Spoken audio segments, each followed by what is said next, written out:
حضرت صاحب رضی اللہ تعالیٰ عنہ کی داڑھی کے بال سفید ہو چکے تھے مگر ان کے سر کے بال سیاہ تھے۔ ایک روز ان کے آزاد کردہ غلام عطا نے ان سے پوچھا، آقا آپ کی داڑھی سفید ہو چکی ہے، پھر سر کے بال سفید کیوں نہیں ہوتے؟ انہوں نے جواب دیا، میرے بچپن کا واقعہ ہے کہ ایک روز میں لڑکوں کے ساتھ کھیل رہا تھا۔ رسول اللہ صلی اللہ علیہ وآلہ وسلم کی عادت تھی کہ آپ سلام میں سبقت فرماتے تھے، اور بوڑھے ہوں یا بچے سب کو رسول اللہ صلی اللہ علیہ وآلہ وسلم پہلے سلام کیا کرتے تھے۔ چنانچہ اپنے اس معمول کے مطابق آپ صلی اللہ علیہ وآلہ وسلم نے لڑکوں کو سلام کیا۔ ان تمام لڑکوں میں سے صرف ایک میں تھا جس نے رسول اللہ صلی اللہ علیہ وآلہ وسلم کے سلام کا جواب دیا۔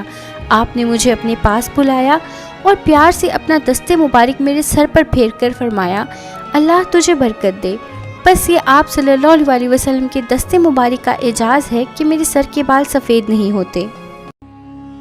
جب رسول اللہ صلی اللہ علیہ وآلہ وسلم نے حضرت ابوبکر صدیق رضی اللہ تعالیٰ عنہ کے ہمراہ مکہ سے مدینہ کی طرف ہجرت فرمائی تو 3 راتیں غار ثور میں گزار کر پھر آگے روانہ ہوئے۔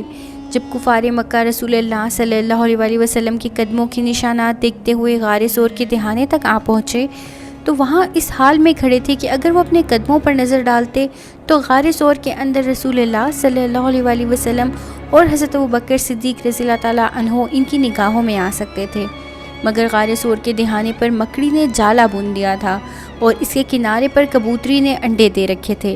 چنانچہ ان دونوں باتوں کو دیکھ کر کفار مکہ نے خیال کیا کہ اگر کوئی شخص اس غار کے اندر داخل ہوا ہوتا تو نہ مکڑی اس کے دہانے پر جالا بنتی اور نہ کبوتری انڈے دیتی، چنانچہ وہ وہاں سے چلے گئے۔